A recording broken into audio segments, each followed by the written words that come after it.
আর ওখানে মনে করেন আমি হয়তো কথাটা বললে দর্শক কিছু মনে করতে পারে, ওখানে নোংরা নোংরা ড্রেস পরা হয় তো, তো আমি ওগুলো দেখে আমার খুব খারাপ লাগতেছে। আমি বলতেছি আমি ভিতরে যাবো না, তোমার যদি দেখা করার দরকার হয় তুমি যাও। ওটা একটা পতিতালয়, আমি তখন জানতে পারলাম যে ওটা একটা পতিতালয়। আমাকে বললো তোমার নির্দেহ ব্যবসা করতে হবে এখানে। ওই মহিলাই সরাসরি বলল? সরাসরি আমাকে বলতেছে ওই মহিলা। আমি বলতেছি কিরকম কথা বলতেছেন, আমি আসছি এটা, আমি জানি এটা একটা হোটেল, এখানে মেয়েরা থাকে, তো দেহ ব্যবসা করবো মানে? আমার নাম মোসাম্মদ সাথী। মোসাম্মদ সাথী? জি। এটাই পুরো নাম? হ্যাঁ, এটা আমার পুরো নাম। আচ্ছা, আমি ছোটবেলা থেকেই বলতেছি।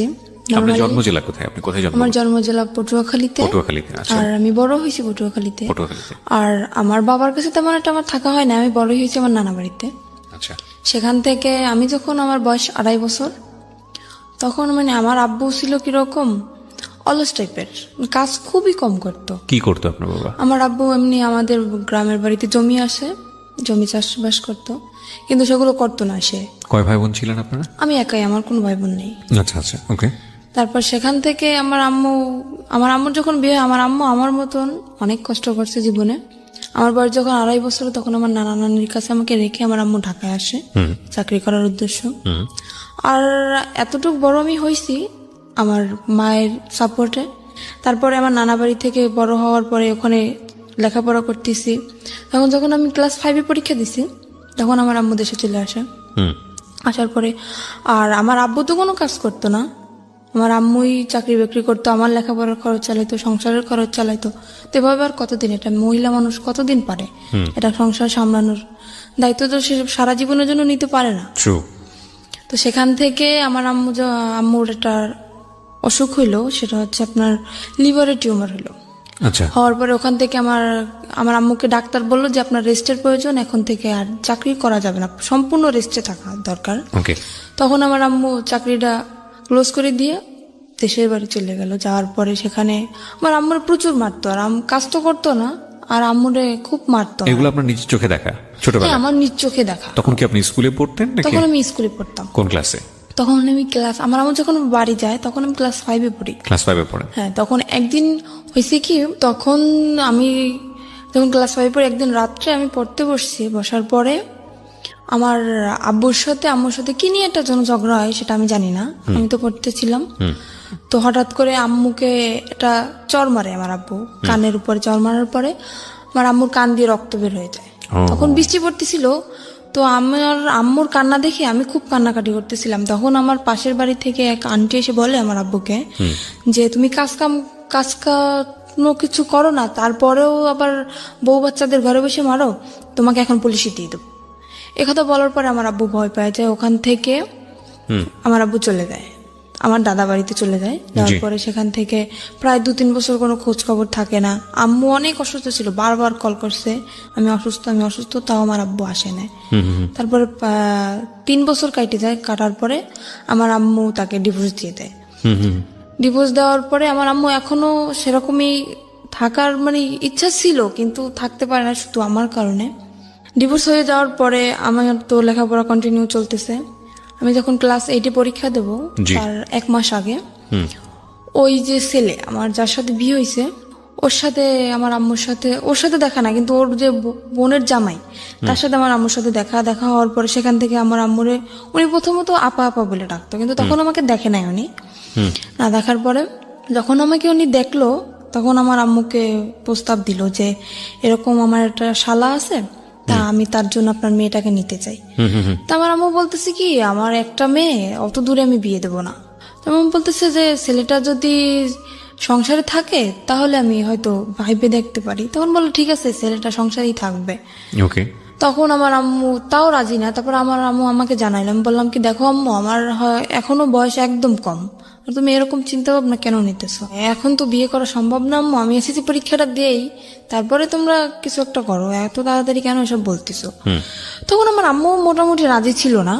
তারপরে হঠাৎ করে আমার আম্মুর কি হয়ে গেল আমি নিজেও জানি না। তারপরে আমার আব্বুর সাথে কথা হয়। তারপরে মানে আমার ছোটবেলা থেকে ইচ্ছা, আমি তো মাদ্রাসা লাইনে পড়ছি, মানে হাফিজি পড়ার ইচ্ছা ছিল আমার, আর আমার আম্মুরও ছিল। আর আম্মু চেয়েছিল যে আমার যদি একটা ছেলে হইতো আমি হাফিজি পড়াবো, কিন্তু যেহেতু মেয়ে সেটা তো আর সম্ভব না। তারপরেও আমি এটি পরীক্ষার পরে আমার আব্বুর সাথে কথা বলেছি, আব্বু আমি হাফিজি মাদ্রাসায় ভর্তি হবো, তো ক্ষেত্রে তুমি যদি একটু হেল্প করো ভালো হয়, আম্মু তো একা পারতেছে না। তারপরে বলতেছি কি, আমার মেয়েকে যদি আমার পড়ানোর দরকার হয় আমার মেয়ে আমার কাছে আসবে, আমি দূরে বসে আমার মেয়ের পড়ার খরচ আমি দেবো না। এটা আপনার বাবা বলেছে? হ্যাঁ, এটা আমার বাবা বলে। তারপর আমি আম্মুকে বললাম, দেখো আম্মু তোমার কষ্ট হবে আমি জানি, তারপরও তোমার সন্তানের সুখের জন্য তোমার এটা মাইনে নেওয়া লাগবে, আমি তোমার কাছে থাকতে পারবো না, আমি আব্বুর কাছে চলে যাব। মানে একদম যে ছেড়ে যাবো তা না, মানে লেখাপড়ার উদ্দেশ্যে আমি আব্বুর কাছে যাব। তখন আর বাবা কি আমার- তখন বিয়ে শাদী করেছে? না, আমার আব্বু এখনো বিয়ে শাদী করে নাই। আচ্ছা, তখন বিয়ে শাদী করেন। আচ্ছা, ওকে। তারপর সেখান থেকে আমি আমার আব্বুর কাছে চলে যাই। যাওয়ার পরে আমার দাদি আর আমার ফুপু, তখন আমি আমার দাদির কাছে যাওয়ার পরে আমার দাদি আমাকে স্কুলে ভর্তি করে দেয়। সেখানে আমি এটি পরীক্ষার পরের কথা বলতেছি আমি। তো আমার রেজাল্ট বের হয়েছে, তারপরে উনি একদিন হঠাৎ করে আমার আম্মুর নাম্বার কল করছে, যে আমার ননদের জামাই, উনি কল করছে। তারপরে শুনছে যে আমার রেজাল্ট বের হয়েছে, উনি আমার রেজাল্ট শুনলো, শোনার পরে খুব খুশি হয়েছে। তারপর আমরা আম্মুকে জিজ্ঞেস করতেছে, আপনার মেয়ে কি কোরআন শরীফ পড়তে পারে? তো বলতে হ্যাঁ পারে। তখন তো সে আরো খুশি, মানে সে খারাপ কোনো উদ্দেশ্যে এটা চায় নাই, সে চাইছে যে ছেলেটা যেহেতু খারাপ, এমন একটা মেয়ের জীবনে আসুক যাতে ও ভালো হয়ে যায়, সেরকম একটা ধার্মিক মেয়ে চেয়েছিল। তখন আপনি বাবার কাছে? হ্যাঁ, তখন আমি বাবার কাছে। কথা হচ্ছে আপনার মায়ের সঙ্গে? হ্যাঁ, কথা হচ্ছে আমার মায়ের সঙ্গে। তখন আমার আম্মু একদিন হঠাৎ করে আমাকে বললো কি, ও আরেকটা কথা, এখানে আমার যে নানার যে ভাই, ছোট ভাই, উনি মারা যায় তখন। আচ্ছা। শুক্রবার দিন উনি মারা যায়, আর তখন আমার স্কুলও বন্ধ। আমি মাদ্রাসা থেকে যাই স্কুলের লাইনে ভর্তি হই, যেহেতু মাদ্রাসায় পড়া হবে না, স্কুলে ভর্তি হই। সেদিন আমার স্কুল অফ। তো আমার আম্মুকে কল দিয়ে বলতেছি কি, এরকম এরকম যে তোমার নানা তো মারা গেছে, তা তোমার আসা লাগবে। আমি আসলাম, আসার পরে ওই ছেলেটাও তখন সেখানে, উনি ওর ভাইয়ের কাছে আসছে। সেখানে ওর ছেলেটাও আমাকে দেখে। দেখার পরে ওদের মোটামুটি পছন্দ হয় কিনা আমি জানি না, আমার মার সাথে কন্টিনিউ ওদের কথা হয় প্রত্যেক দিন, আমি তো সেটা জানি না। তারপরে সেখান থেকে আম্মুর সাথে কথা দীর্ঘদিন যাবত চলে, প্রায় 2 মাসের মতো কথা চলে।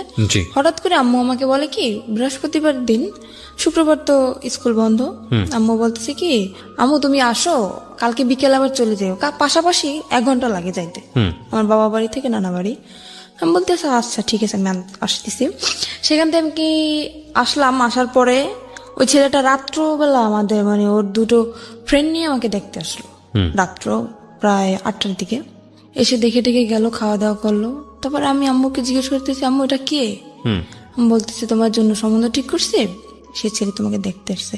আমি তো পুরো রিয়াকশন নিছি, কি অবস্থা, তোমাকে আমি বললাম না যে আমি বিয়ে করবো না এত তাড়াতাড়ি, তারপর তুমি বিয়ে ঠিক করছো? আমার কি বিয়ের বয়স হয়েছে? তখনও ক্লাস 8 আপনি? হ্যাঁ, তখন আমি না, তখন তো ক্লাস 9-এ ভর্তি হয়েছি। ভর্তি হয়েছেন? হ্যাঁ। সবে মাত্র ক্লাস শুরু। আমরা যেটা জানি যে জানুয়ারি মাস থেকে প্রায় মার্চ মাস পর্যন্ত সেরকম একটা ক্লাস কিন্তু হয় না। তারপরে সেজন্য আমি ছুটি কাটাতে আসছিলাম। আম্মুকে আমি বলার পরে আম্মু বলতেছে কি, আচ্ছা ঠিক আছে তুমি যদি রাজি না হও তোমাকে আমি জোর করবো না। ঠিক আছে, আমি চলে গেলাম আব্বুর কাছে, আবার লেখাপড়া শুরু করলাম। তারপরে হঠাৎ করে আমার নানি বলতেছে কি যে আমি তো অসুস্থ, আমার মনের একটা আশা তুই পূর্ণ করবি। আমি বলতেছি বলো। যেহেতু সে আমাকে মানুষ করছে, তার কোনো কথা তো আমি ফেলতে পারি না। বলতেছি যে বলো। তো বলতেছে যে আমি যদি মারা যাই, আমার শখ যে তোকে আমি ছোটবেলা থেকে মানুষ করছি, আমার শখ যে তোর বিয়ে দেখে আমি যাবো, যদি মারাও যায় তোর বিয়েটা দেখে তারপরে আমি মারা যাবো। আমি বলতেছি কি রানী দেখো, আমার যে বড় বোন, আমার যে আমি এখন যে বোনের কাছে থাকি, ওর এখনো বিয়ে হয় নাই। তারপরে আমার যে বড় ভাইরা, ওরাও এখনো বিয়ে করে নাই। আমার ফ্যামিলির ভিতর থেকে বলতেছি কারোর বিয়ে না, তুমি হঠাৎ করে আমার বিয়েটা কেন তোমার দেখতে ইচ্ছে হলো? তা বলতেছে আমি বুড়ো মানুষ, আমি এটা বলতেছি আমার মনের ইচ্ছাটা তুই পূরণ করবি না? আমি তো একদমই রাজি না, কারণ আমার ইচ্ছে ভাবনা ছিল অন্যরকম, যে আমি আমার আম্মু যত কষ্ট করেই হোক, যদি আমার এসএসসি পরীক্ষাটা দেওয়া হয়ে যায়, তারপরে আমি যে কোনো একটা ছোটখাটো জব করব, নিজের পড়ার খরচ যাতে নিজে চালাইতে পারি, সেরকম একটা ইচ্ছা ছিল আমার। তো সেখান থেকে নানি তো আমাকে খুব জোরাজোরি করতেছে। এবার আমি বললাম কি আমার পক্ষে বিয়ে করা সম্ভব না, আমি রাগ করে চলে যাচ্ছি আমার বাবার বাড়ি। সেখান থেকে আমার রাস্তা থেকে আমার জোর করে নিয়ে আসা হয়, তারপরের দিন আমার বিয়ে। আমি জানি না সেখান থেকে এখানে আপনার বাবার কোনো ভূমিকা ছিল না? না, এখানে আমার বাবার কোনো ভূমিকা ছিল না, আর আমার বাবাকে জানানোও হয়নি। জোর করে নিয়ে আসার পরে তারপরের দিন ওই ছেলেটা আমার ফোনে ছেলেটার সাথে কথা হয়। আমি ছেলেটাকে অনেকভাবে বুঝালাম, আমি বললাম দেখেন আমি একটা খারাপ মেয়ে, আমার একটা ছেলের সাথে মানে যাতে ও রাজি না হয়, সম্পর্কটা যাতে ভেঙে যায়। যাতে ভেঙে যায়, ছেলেটার সাথে আমি সরাসরি ফোনে কথা বলি। তো তারপরেও বলতেছে তুমি যাই হও না কেন আমি তোমাকে মেনে নেবো। আমি বলতেছে আমার একটা ছেলের সাথে সম্পর্ক আছে। তো বলতেছে ছেলের সাথে সম্পর্ক আছে, দেখো আজকালকার ছেলেরাও আশা দেয় ঠিকই কিন্তু বিয়ে করে না, তুমি আমারকে নিয়ে তুমি অসুখী হবো না, তুমি এই চান্সটা মিস করো না। তারপরে জোর করে হোক যাই করে হোক মারামারি হোক আমাকে মারছে পর্যন্ত, আমার খালু আমাকে মারছে, আমার আম্মু আমাকে মারছে বিয়েটার জন্য, জোর করেই বিয়ে দেওয়া হয়। তারপরে ছেলেটা তার পরের দিন আসে, একা আসে বিয়ে করতে, ফ্যামিলি থেকে কেউই আসে না, কারণ ওর ফ্যামিলি থেকে তো ও জানে যে ও কিরকম, সেজন্য ওর ফ্যামিলি থেকে কেউই আসে না, ও একাই বিয়ে করতে আসে। আমি আম্মুকে তখন বললাম আমি জানি না হঠাৎ করে আমার আম্মু কি হয়ে গেল, যে আম্মু মানে আমার ইচ্ছার বিরুদ্ধে কখনোই কথা বলে না, সেই আম্মু আজকে আমার মারলো ওই ছেলেটার জন্য। তারপরে আমি বিয়েটা হওয়ার পরে বিয়ের 15 দিন হয়ে যায়, আমি তো মোটে মানে ওর কাছেই যাচ্ছি না, ওকে চোখে দেখতে পারতেছি না, ওর সাথে কথায় কথায় আমি ঝগড়া বাঁধাই দিচ্ছি। আমি তো রাজি না, যেহেতু আমার ওকে পছন্দ না, এমনি দেখতে সুন্দর ছিল ও। তারপরে সেখান থেকে বিয়ে হওয়ার পরে প্রায় মাসখানিক হয়ে যায়, তারপরে চিন্তা ভাবনা করলাম যাক যা হওয়ার হয়ে গেছে। আর ও আমাকে বলছিল তুমি যেহেতু লেখাপড়া করতে চাও তোমাকে আমি বিয়ে পরে লেখাপড়া তো করো। একজন ছেলের সঙ্গে বিয়েটা হলো কিভাবে বাসায়? একজন ছেলের সাথে দিয়ে দিল আমার ফ্যামিলি। মানে কাজী এসেছিল? হ্যাঁ কাজী, ওখানে আমাদের সে কোর্টে বিয়ে হয় নাই, বিয়েটা হয়েছিল আপনার মসজিদে বসে। আচ্ছা, কোর্টে বিয়ে হয় না, আমার যেহেতু গ্রাম অঞ্চল। হ্যাঁ। মসজিদে কে কে ছিল আপনার বিয়ের সময়? আমার বিয়ের সময় আমার নানা ছিল, তারপরে আমার একটা খালু ছিল, আর কি কি ছিল আমি জানি না, এই দুজন ছিল সেটা আমি জানি। তার মানে আপনার কাবিন টাবিন কিচ্ছু করা হয়নি? না কাবিন হয়েছে আমার। ও ছেলের পক্ষে সাক্ষী কে ছিল? ছেলের পক্ষে সাক্ষী কেউ ছিল না, এমনি হয়তো মানে আমার নানার দিক থেকে হয়তো কেউ ছিল। প্রথম কথা হচ্ছে আপনার গার্জিয়ান বয়সই তো হয়নি তখন। আমার তো বয়সই হয়নি, 14 তখন তো বছর কোর্টে বয়স। যাওয়া সম্ভব না। রাইট, 14-15 বছর বয়স আপনার। তখন তো কোর্টে যাওয়া সম্ভব না, কিন্তু আমার ওখান থেকে ওই ছেলেটা একটা চালাকি করছিল কি, কাবিন আপনার বয়স বাড়িয়ে দিয়েছিল? হ্যাঁ আমার বয়স বাড়িয়ে দিয়েছিল কি, আমার একটা ফলস একটা জন্ম নিবন্ধনের কার্ড তৈরি করে, সেটা আমার আম্মুর সাথে একসাথেই মিশে আমাদের পোস্ট অফিস থেকেই করা হয়। সেখানে মানে আমি যখন পড়ালেখা করতেছি তখন হয়তো এক ফাঁকে এসে আমার আম্মুর সাথে করে গেছে, সেটা আমি জানি না। তো সেটা এখন আমার কাছে আছে, সেটা এখন আমার বর্তমান বয়স 21 বছর দেওয়া। আচ্ছা, ওকে। তারপর সেখান থেকে তো বয়স বাড়ানো হয়, কাবিনও করা হয়। কাবিন করার পর তারপরে 1 মাস পরে চিন্তা করলাম যাক যা হওয়ার হয়ে গেছে, খামাখা ও ছেলেটা তো আর কোনো অপরাধ করে না, যেহেতু বিয়ে হয়ে গেছে আমি মেনে নিলাম। নেওয়ার পরে আমি বিয়ের 1 মাস পরে ওকে বললাম কি দেখো আমার ইচ্ছা না যে আমি বাবার বাড়ি থাকবো, তোমার যদি মনে করো শুধু থাকার মতো একটা ঘর থাকে আমার তাতেই চলবে, কিন্তু আমি বাবার বাড়ি থাকতে চাই না, তুমি আমাকে তোমার নিজের বাড়ি নিয়ে চলো। ও তো নিজের বাড়ি আমাকে নেবে না, একদমই না, কারণ আমি যদি সম্পূর্ণ সত্যিটা জেনে যাই তখন ওর সমস্যা না, আমাকে নেবে না। তখন আমি আমার শাশুড়ির সাথে কথা বললাম যে আম্মা দেখেন এরকম এরকম আমার তো এখানে থাকতে ভালো লাগে না, আর লোকজন কি মনে করবে, আমার বিয়ে হয়ে গেছে তারপর আমি বাবার বাড়ি থাকতেছি। তো বলতেছে আচ্ছা ঠিক আছে তুমি আসো। সেখান থেকে আমার আম্মু কি করলো, ওর কাছে টাকা নেই, ও তো কাজ করে না, বিয়ের 1 মাস হয়ে গেছে, 1 মাস যাবত আমাদের বাড়িতে কাজ কাম তো কিছু করে না। আমার আম্মু করতেও বলে না, যেহেতু নতুন জামাই তাকে তো আর কাজ করতে বলা যায় না। আমার আম্মু কি করলো, আমার নানার কাছ থেকে 20,000 টাকা নিয়ে আসলো, আসার পরে আমাকে দিল, দেওয়ার পরে বললো আচ্ছা ঠিক আছে তোরা এটা নিয়ে যা, যেহেতু কিছু দিতে পারি নাই। বিয়ের 1 মাস পরে চলে গেলাম শ্বশুর বাড়ি, যাওয়ার পরে কিসি বাড়ি আমি যাওয়ার পরে আমি তখনই আমার মনে একটু সন্দেহ হয়েছে, আমাকে একদমই বাইরে বেরোতে দিত না। শ্বশুর বাড়িতে কি আপনি কি পেলেন, মানে শ্বশুর শাশুড়ি কাউকে পেলেন? না আমার শ্বশুর নেই, আমার শ্বশুর মারা গেছে আজকে 26 বছর। আচ্ছা, তো শাশুড়িকে পেলেন তো নিশ্চয়ই? হ্যাঁ শাশুড়ি আছে আর আমার একটা ননদ আছে। তারপর ননদটা বিয়ে দেওয়া, তো আমার শাশুড়ি একাই থাকে বাড়িতে। সেখানে যাওয়ার পরে আমাকে একদম বাইরে বেরোতে দিচ্ছে না, আর আমি যে গোসল করব সে গোসলের পানিটা পর্যন্ত আমার ঘরে আইনে দিচ্ছে আমার শাশুড়ি। আমি তো মহা খুশি যে এরকম একটা শাশুড়ি পাইছি আমি, যে আমার গোসলের পানিটা পর্যন্ত আমার ঘরে এনে দিতেছে, আমার বাইরে যাইতে দেয় না। দেখ আমি ভাবছি হয়তো আমি 5 ওয়াক্ত নামাজ পড়ি, হয়তো সেই কারণে আমার শাশুড়ি চায় না যে পরপুরুষ আমাকে দেখো, এর জন্য পানিটা এনে দেয়, কিন্তু তাদের মনের ভিতর তো অন্য কিছু। Something beyond entertainment. Welcome. সেটা আমরা সামনের দিকে যাই। তারপরে সেখান থেকে 3 মাস পার হয়ে যায়, যাওয়ার পর আমার একটা চাচা শ্বশুর ছিল, সে সবার ছোট ছিল, সে আমাকে খুব আদর করতো।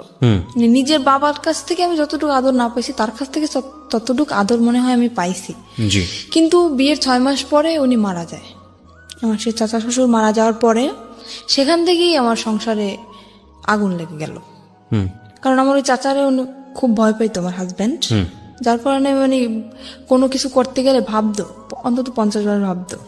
তো উনি মারা যাওয়ার পরে, উনি যেদিন মারা গেছে সেদিন রাত্রেও, আমি তো জানি না, আমাকে বলতেছে কি, দেখো আমার বাড়ির যত দায়িত্ব আমার চাচার উপরে ছিল, যেহেতু সে মারা গেছে এখন কিন্তু সব দায়িত্বটা আমার।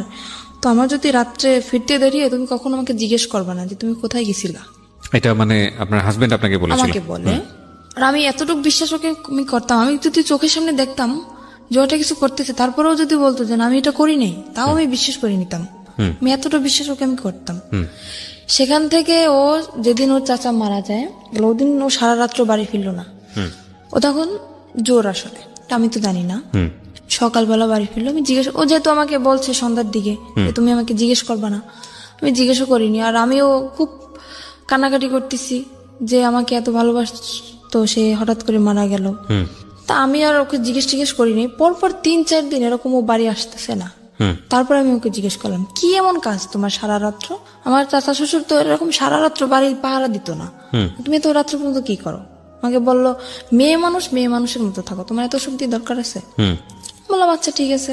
সে কাজ করতেছে না কিছু না, সারা রাত্র ওরকম জুয়ো খেলে দিনের বেলা এসে ঘুমাইতেছে। এভাবে কি সংসার চলে? আমি বললাম কি, দেখো এখন হয়তো আমি একা আছি, ভবিষ্যতে আমাদের একটা বেবি আসবে, তখন তার তো ভবিষ্যৎ আছে। তোমার জীবন নিয়ে তুমি না ভাবতে পারো, কিন্তু আমার তো লাইফে অনেক কিছু করার বাকি। তুমি আগে বলছো যে লেখাপড়া করাবা, সেটাও করালে না। তারপরে এখন যতক্ষণ আমাদের একটা বাচ্চা কাচ্চা হবে, তাকেও কি আমি এরকম মূর্খ বানাবো? তাকে কি লেখাপড়া করা লাগবে না? তাকে মানুষ করা লাগবে না? বলতেছে অবশ্যই। সে সেদিন কি করলো, 4টা টাচফোন নিয়ে আসছে। আর ও যদি খেলাধুলো করতো, মানে খুব এক্সপার্ট ছিল খেলাধুলায়, 4টা টাচফোন নিতে আমি জিজ্ঞেস করলাম কি ব্যাপার, তুমি 4টা টাচফোন কোথায় পেয়েছো? তো বলতেছে যে আমার একটা বন্ধু টাকা নেই, আমার কাছে বন্ধক রাখছে। আমি বলছি, তোমার নিজের কাছে টাকা নেই, তুমি আর একজনের তো বন্ধক রাখছো, আমি বুঝতে পারতেছি না। ও হঠাৎ করে অনেক বাজার নিয়ে আসলো বাসায়। আমি তো অবাক হয়ে গেছি, কি ব্যাপার, কোথায় পেলো এত টাকা? সেখান থেকে আমার মনে একটু সন্দেহ আসলো। তারপরে ওর একটা বন্ধু আছে, ওর কাছে ও ঘুমাই গেছে, ওর ফোন দিয়ে আমি ওর কাছে কল করলাম যে আচ্ছা ও এত রাত্র পর্যন্ত কি করে, আপনি তো সবসময় ওর সাথে থাকেন, এটা সত্যি কথা বলেন তো আমাকে। তো বললো কি, ভাবি আমি আপনাকে একটা কথা বলি, যে জীবনে স্বামীকে এত বিশ্বাস করবেন না। বলতেছি কেন? তা বলতেছে ও সারা রাত্র কি করে আপনি জানেন? আমি বলতেছি না আমি তো জানি। কে বলছে আপনাকে এটা? ওটা ওর বন্ধু বলতেছে আমাকে। আচ্ছা, ওর বন্ধুকে আপনি আগে থেকেই চিনতেন? হ্যাঁ, ওর বন্ধু অনেকবার আসছেও আমাদের বাড়িতে। ওকে, সো বন্ধুই আপনাকে কথাগুলো বলছে? হ্যাঁ, বন্ধু আমাকে কথাগুলো বলতেছে যে ভাবি আমি যে কথাগুলো আপনাকে বলতেছি এটা ওকে বলবেন না, তাহলে কিন্তু ও আমার সাথে ঝগড়া লাগাই দেবে। বললাম যে ঠিক আছে আমি বলবো না, আপনি বলেন। তা বলতেছে ও এরকম সারা রাত্র জুয়ো খেলে বেড়ায় আর মারামারি করে এর সাথে ওর সাথে। আমি তো আপনাকে বলি না, কারণ আপনি যেহেতু নতুন নতুন বিয়ে হয়েছে আপনাদের, বললে হয়তো সংসারে সমস্যা হইতে পারে, এর জন্য আমি বলি না। তারপর একদিন রাত্র এরকম সারা রাত্র আমি কি অসুস্থ, আমার প্রচন্ড মাথা ব্যথা আর জ্বর। আমি ওকে বললাম কি আমাকে কিছু ওষুধ এনে দিয়ে যাও, আমার খুব ক্লান্ত লাগতেছে শরীরটা। ও যে গেল আর আসলো না। তো সেখান থেকে সারা রাত্র অসুস্থ। আর ও কি করতো, যখন বাইরে বের হইতো বাইরে থেকে রুম তালা মেরে রেখে যেত। আমি যখন প্রথম দিন জানার পরে আমি যখন ওর সাথে ঝগড়া লাগানোর পরে ও আমাকে আমার যে গায়ের ওড়না ছিল ওটা খুলে আমার হাত বাঁধে, আমার পাও বাঁধে, বাঁধার পরে আমার মুখটাও বাঁধে, বেঁধে বাইরে থেকে ঘরের দরজাটা বন্ধ করে দিয়ে যায়। তো পরপর 2-3 দিন আমার একটা দেবর আছে, ও আমাকে এসে ছোট অনেক ছোট, আমাকে 2-3 দিন ডাকছে, কিন্তু দরজা তো বন্ধ আর আমার মুখও তো বন্ধ। আমি কিভাবে ডাক দেবো? আর আমি কাউকে বলিও নাই, কথাটা আমি কাউকে বলিও নাই, বললে তো মানে ওর মার শুরু হয়ে যাবে, এর জন্য আমি বলি নাই। তারপরে 2-3 দিন ওরকম ডাকছে। একদিন আপনাকে বেঁধে যেত, আসতো কখন? আসতো সকালে। তো আপনি এই সময়টা কি করতেন? ওরকম অবস্থা আমি ঘুমিয়ে যেতাম, আমি কান্না করতে করতে ওরকম অবস্থা আমি ঘুম পড়ে যেতাম। আর সকালবেলা এসেও খুলে দিত। সকালবেলা আসে যখন খুলতো তখন আপনি কিছু বলতেন না? কি বলবো, বললে তো মারতো, হয়তো কিছু বলতাম না। ওরা মাকেও বলতেন না? কাউকে না। আর আমার এমনও কোনো দিন গেছে যে দীর্ঘ 1 সপ্তাহ আমি না খেয়ে থাকছি, তাও আমি আম্মুকে কখনো বলিনি। আচ্ছা, আমরা একটু ধারাবাহিকভাবে সামনে দিকে যাই, তারপরে কি হলো? তারপরে সেখান থেকে হাত পা ভাবে বেঁধে রেখে যেত। একবার আমার দেবর জিজ্ঞেস করতেছে যে ভাবি তোমাকে রাত্রে যখন আমি ডাকি, মানে ওরা প্রায় যদি কিছু রান্না করতো আমাকে দিয়ে যেত, তোমাকে ডাকি তুমি সারা দাও না কেন? আমি বলি কি আমি ঘুমিয়ে গেছি। তারপর ও একদিন টের পাইছে আমি কান্নাকাটি করতেছি, সেদিন আমাকে ও করে না, ওভাবে বেঁধে রেখে যায় না, এমনি মারছিল। মারার পর বাড়ি থেকে তালা মারা ঠিকই ছিল।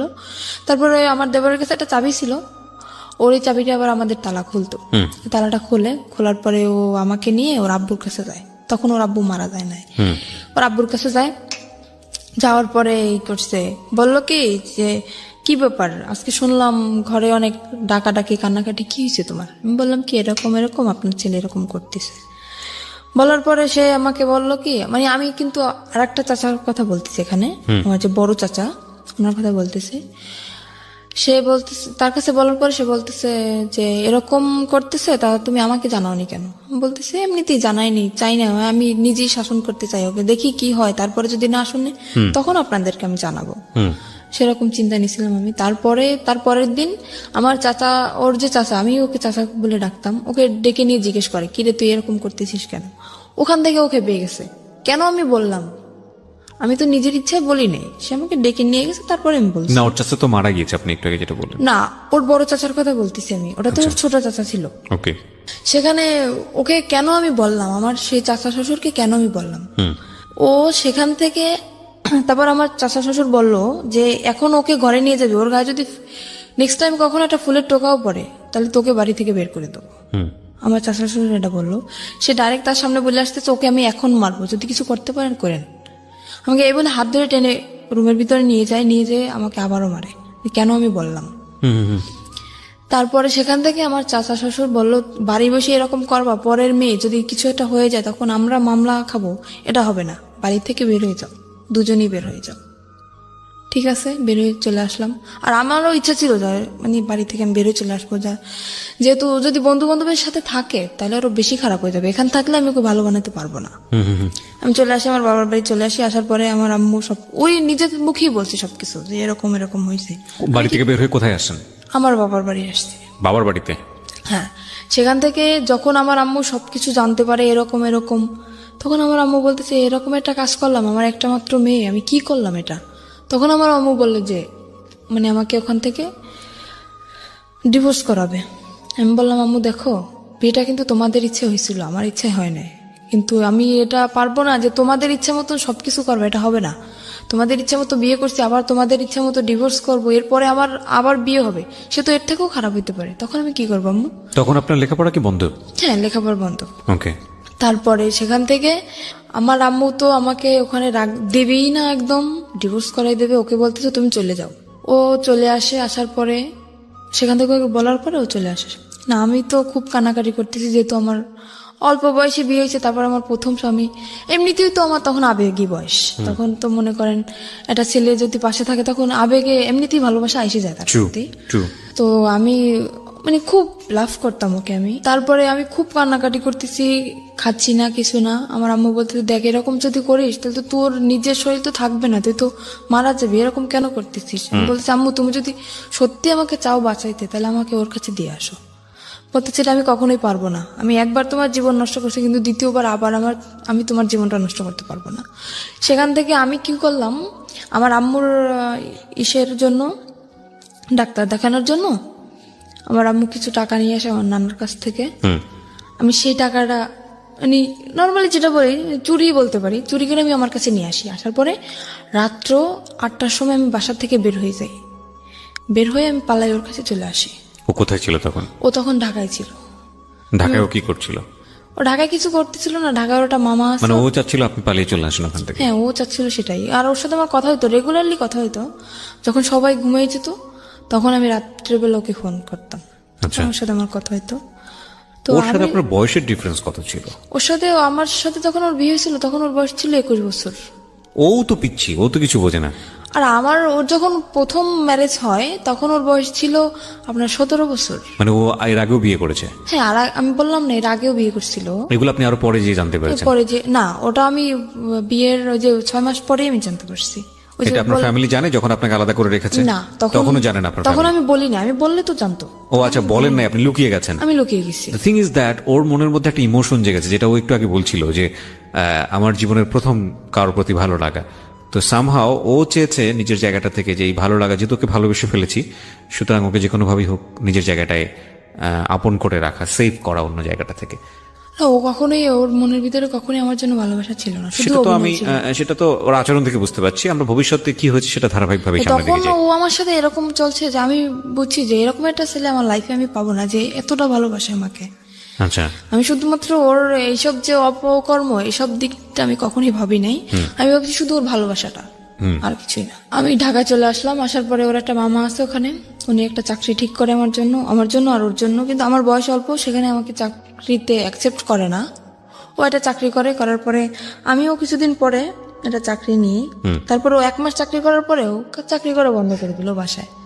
তারপর আমি তো চাকরি নিলাম। ও যে 1 মাসের বেতনটা পাইছে, পাওয়ার পরে সে টাকাটা নিয়ে ও বাড়ি চলে গেছে, আমাকে ওখানে একা রেখে। কোথায় ছিলেন আপনি তখন? ঢাকাতে? আমি তখন ঢাকা নারায়ণগঞ্জে ছিলাম। নারায়ণগঞ্জে ছিলেন। নারায়ণগঞ্জে আপনাকে নিয়ে বাসা ভাড়া নিয়েছিল সে? হ্যাঁ, বাসা ভাড়া নিয়েছিল। আর আমি যেহেতু জীবন গল্প বলতেছি, সবকিছুই বলি, তখন আমি একটা গার্মেন্টসে চাকরি করি। জি। সেখানে গার্মেন্টসে আমি প্রথম মাসের বেতন তখনও পাইনি, আমার চাকরির বয়স কেবল 15 দিন। সেখান থেকে ও তো 1 মাস হয়ে গেছে চাকরির বয়স, আর বাসা ভাড়াও তো দেওয়া হয় নাই, আর টুকিটাকি কিছু ধারও হয়েছে, প্রায় 10,000 টাকার মধ্যে ধার। ও বেতনটা পায়ে বাড়ি চলে গেছে না বলে, ফোনটাও অফ, আর আমার ফোনটাও নিয়ে গেছে। এবার আমি কি করব? সেখানে বেতন পাই নাই, ও বেতন পেয়ে চলে গেছে, বাসা ভাড়া 1 মাসের, টুকিটাকি দেনা। ইচ্ছা ছিল দুজনই বেতন পাবো, বেতন পেয়ে সব দেনা ধারগুলো শোধ করে দেবো। এখন আমার তো, আমি কি করব ভাবে পারতেছি না। তখন আমি আম্মুর কাছে কল করলাম যে আম্মু, তোমার জামাই অনেক অসুস্থ, টাকা নেই, তুমি কিছু টাকা পাঠাও। আম্মুর কাছ থেকে 10,000 টাকা নিলাম, আর না মানে আম্মু নিজেই আসলো ঢাকায়, এসে দেখতেছে যে নেই। তখন আম্মু বলল কি যে তুই এত মিথ্যা কথা কেন বলতেছিস আমার সাথে? আমি কোনোদিন মিথ্যা কথা বলি নাই, সেই মানুষ আমি ওর জন্য অনেক মিথ্যা বলছি আমার ফ্যামিলিতে, অনেক। আম্মু এসে দেখার পরে বলতেছে কি, তুই এরকম একটা মিথ্যা কথা আমার সাথে বলতে পারলি, যে ও করলো এটা আর তুই বললি আরেকটা। তখন আমার আম্মু ওখান থেকে সবার ধার শোধ করে আমাকে ওখান থেকে নিয়ে আসে। নিয়ে আসার পরে বাড়ি আমাকে আটকায় দেয়, একদম ফুল আটকায় দেয়। আমার পাশে মনে করেন বডিগার্ড হিসেবে প্রত্যেক সময় 3-4 জন লোক আসে, কেউ না কেউ আসে আমার পাশে, আমাকে বডিগার্ড হিসেবে পাহারা দিচ্ছে তারা। তখন আমি কিভাবে যাব? আমার তো কি কষ্ট হচ্ছে সেটা তো আমি বুঝতেছি, যে আমার বুকের ভিতরটা কিরকম ফিল হচ্ছে। তো সেখান থেকে আমাকে আটকানো তো হইলই, প্লাস আমাকে জোর করে ডিভোর্স করানো হবে। কাজী আমার বাসায় চলে আসছে। ওকে। আমি বললাম কি, আপনি কি মামলা খাইতে চান? আমি কাজীকে বললাম, আপনি কি মামলা খাইতে চান? বলতেছে কেন? বলছে আমি ডিভোর্স করবো না, আপনি জোর করে ডিভোর্স করেছেন, আমি কিন্তু আপনার নামে মামলা করে দেবো। তো কাজী ভয় পেয়ে গেছে, কাজী বলতেছে আমি ডিভোর্স করাতে পারবো না। কাজী চলে গেল। যাওয়ার পর সেখান থেকে আমি আবারও পালায় চলে গেলাম। আমি পালালাম কখন? তখন ফজরের আজান দিছে। ফজরের আজানের সময় আমি বাসা থেকে বের হয়ে গেছি। আমি নামাজ পড়ার দিয়ে আমি উজু করতে বের হয়েছি, সেখান থেকে আমি বের হয়ে গেছি। বের হয়ে আমার শহরে যাইতে আপনার প্রায় 1 ঘন্টা সময় লাগে, গ্রামের দিকে তো বাড়ি। সেখান থেকে আমি গাড়ি থেকে নেমে ওকে কল করলাম যে আমার কাছে টাকা নেই, তুমি টাকা পাঠাও, আমি আসবো। তো বলতেছে আমার পক্ষে টাকা পাঠানো সম্ভব না। আমি কি করলাম, আমার বিয়ের সময় যে নাকফুল দেওয়া হয়েছিল আমাকে, নাকের ফুল, ওটা আমি বিক্রি করে দিলাম শহরে গিয়ে। বিক্রি করে সেখান থেকে আমার 700 টাকা আসলো। আমি সেই টাকাটা দিয়ে ওর বাড়ি চলে গেলাম। যাওয়ার পরে সে তো আমাকে মাইনে নিচ্ছে না। কেন তুমি আমার মাইনে নেবে না? বিয়ের 1 বছর পরের কথা বলতেছি আমি। সে আমাকে মানবে না। তুই কি অন্যায় করছি আমি, তুমি কেন আমাকে মানবা না? আমি কি অন্য কারোর সাথে রিলেশন করছি বা কারোর সাথে ভেগে গেছি, তারপরে 6 মাস পরে তোমার সাথে আসছি, কেন তুমি আমাকে এরকম করতেছ আমার সাথে? সে বলতেছে ঠিক আছে, একটা শর্তে আমি তোমাকে রাখতে পারি, আমি কোনো কাজ করতে পারবো না, তুমি আমাকে চাকরি করে খাওয়াবা। ঠিক আছে। তো সেখান থেকে আমি যশোরে চলে গেলাম, সেখানে আমার একটা ফুফু শাশুড়ি আছে। যশোরে কি Something beyond entertainment. Welcome. ওকে সাথে নিয়ে গেলেন? হ্যাঁ, ও আমাকে নিয়ে গেছে আমার ফুফু শাশুড়ির কাছে। ওকে। আর ওনার মেয়ের নিজস্ব পার্লারের আছে, বিজনেস আছে।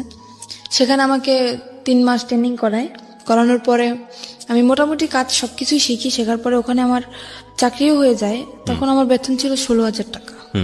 আর আমি বেতনের যত টাকা পাইতাম, বেতন পাওয়ার সাথে নিয়ে মানে ও আমার সাথে থাকতো না, কিন্তু যেদিন আমি বেতন পাইতাম ওদিন চলে আসতো, আচ্ছা। সব টাকা নিয়ে যেত। হাত খরচের টাকা রেখে সব টাকা নিয়ে যেত। ওকে। নিয়ে ও বলতো কি যে আমার মানে আমাদের বাড়ি তো এমনি ও বলতেছে যে আমার 2তলা বিল্ডিং করার ইচ্ছা, তো এই টাকাটা নিয়ে আমি ব্যাংকে রাখতেছি। আসলে কোনো কিছুই করতো না, ও টাকাগুলো শুধু ফাও নষ্ট করতো। আর মেয়েদের সাথে মনে করেন আসার পরেও ফোন অফ করে রাখ, ফোনের উপরে ফোন আসতেই থাকতো মেয়েদের ফোন। তারপরে সেখান থেকে টাকা নিয়ে গেল, 2-3 মাস এরকম চাকরি করার পরে এরকম টাকা নিয়েই যাচ্ছে। আমি বলতেছি কি আমি বাড়ি যাব, তুমি কোথায় টাকা রাখতেছো আমি এটা দেখবো। সে আমাকে বাড়ি নেবে না। তখন একটা মেয়ের সাথে ওর রিলেশন চলতেছে। সেই মেয়েটাই মানে জানতো যে ওর বউ আছে, তারপরে আমার বাড়ি কোথায় সবকিছুই জানতো, তারপরেও মেয়েটা ওর সাথে রিলেশন চলতেছে। আর সে মেয়েটারও আগে বিয়ে হয়েছিল, মানে যেরকম ও ছিল সেরকম সে মেয়েটা ছিল, দুজনই একরকম। ওর সাথে রিলেশন ছিল, তারপরে রিলেশন চলতেছে সেটা আমি জানি না। তারপরে একদিন ওই মেয়েটাকে নিয়ে আমি তো অফিসে, আমার ফুপু শ্বশুরের বাসায়ও আসে। আর আমার যে দুপুরের লাঞ্চ, আমার ওই যে বাসায় যে কাজের বুয়া উনি নিয়ে যেত, আমি বাসায় আসতাম না দুপুরে, উনি নিয়ে যেত। তো দুপুরের সময় ও যখন আসে আমাকে ওই কাজের বুয়া বলে কি যে আমি ওকে খালা বলে ডাকতাম, তো বলতেছে উনি আমাকে একদম মেয়ের মতোই দেখতো।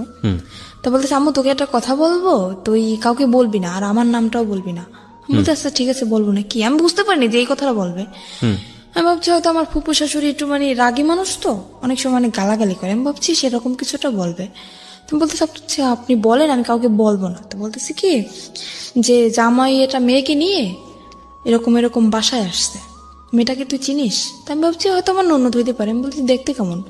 তো উদাহরণ দেওয়ার পরে আমি দেখছি যে না, আমার ননদ তো এরকম না। তখন আমি বললাম কি আচ্ছা ঠিক আছে আমি বাসায় যেয়ে দেখবো, বাসায় যেহেতু আসছে আমি বাসায় যেয়ে দেখবো। তো বলতেছে নর্মালি যদি তোর ননদ হইতো তাহলে তো এরকম বসার কথা না। সে মেয়েটা ওর পাশে যে বসতেছে, ওর হাতে হাত রাখতেছে, হেসে হেসে কথা বলতেছে, একসাথে সেলফি তুলতেছে। আমি বলতেছি আচ্ছা আমি বাসায় যেয়ে দেখবো, তুমি বাসায় যাও। তারপরে আমি 5টার সময় ছুটি নিয়ে আমি ওখান থেকে যাই। তারপরে বাসায় যেয়ে ওদেরকে আমি পাই না, ওরা ওখান থেকে চলে যায়। চলে যাওয়ার পরে আমি সেদিন তো পাই না, তারপর আমি কান্না করতেছি। তখন আমার মনের ভিতর কিরকম একটা সন্দেহ জাগছে যে হঠাৎ করে আমার সাথে দেখা না করে চলে গেল, কোন মেয়েকে নিয়ে আসলো। আমি খুব কান্নাকাটি করতেছি আর আমার চোখ একদম ফুলে গেছে কান্না করতে করতে। তখন আমার ফুপু শাশুড়ি বুঝতে পারছে যে হয়তো কিছুটা হয়েছে, আমাকে ডাকলো। ডাকার পর উনি আমাকে পারুল বলে ডাকতো, কারণ ওনার একটা মেয়ে ছিল, ওনার মেয়েটা রোড অ্যাক্সিডেন্টে মারা যায়, সেজন্য আমাকে নিজের মেয়েই মনে করতো। তো ওনার মেয়েটার নাম ছিল পারুল, আমাকে পারুল বলে ডাকতো উনি। তো বলছে পারুল তোর কি হয়েছে? আমি বলছি কিছুই হয় নাই। তো বলতেছে কান্নাকাটি কেন করতেছিস? আমি বলতেছি কি আপনি সবকিছুই জানেন তাও নাটক কেন করতেছেন? তো বলতেছে কেন, আমি কি করছি, কিসের নাটক করলাম? আমি বললাম আপনার বাসায় যেটা মেয়েকে নিয়ে আসছিল সে মেয়েটা কে? আমার ফুপু সবকিছু জানে, আর ওই যে জিনিসটা ওটাই আমার ফুপু শাশুড়ির হাত ছিল। তারপরে প্রথম বুঝতে পারিনি, তারপরে মানে নিজের ভিতর থেকে চিন্তা ভাবনা করে দেখলাম যে সে যেহেতু জানবে না তাহলে এরকম একটা কাণ্ড কিভাবে ঘটলো। তার বাসায় মেয়েটাকে নিয়ে আসলো, ওর ইচ্ছা ছিল যে আমাকে প্রথমত দেওয়ার ইচ্ছা ছিল না, ওখানে যেখানে আমাকে বিক্রি করা হয়েছে দেওয়ার ইচ্ছা ছিল না। ওর ইচ্ছা ছিল যে মানে ওই মেয়েটাকে ও দেবে ওখানে। তো ওই মেয়েটা রাজি হয় না। মেয়েটা বললো কি ওকে একটা শর্ত দিল যে আমি যাইতে পারি ওই জায়গায়, তুমি যদি আমাকে বিয়ে করো তাহলে আমি যাবো। তারপরে সেখানে ওই মেয়েটাকে নকল রেজিস্ট্রি করে ও বিয়ে করে। এবার সেখান থেকে ওই মেয়েটাকে নকল রেজিস্ট্রি করে বিয়ে করে। বিয়ে করার পরে আমি যখন জানতে পারি তোর সাথে বিয়ে হয়ে গেছে, তখন আমি ওখান থেকে বাড়ি চলে যাই।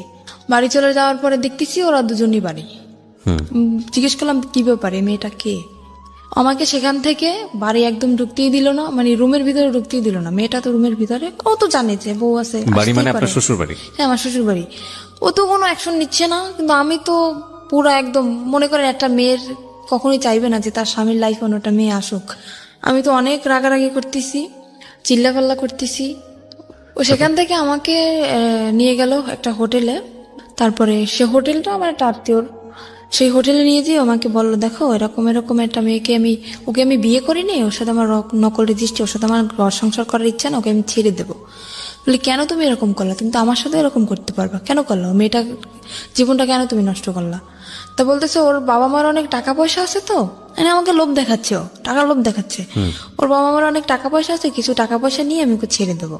আমি বলতেছি এটা কখনোই হবে না। আমি একটা যেরকম আমার মনে যেরকম কষ্ট হয় আমার স্বামীর জীবনে অন্য কেউ আসলে ঠিক ওরও সেরকম কষ্ট, আমি এটা মানবো না।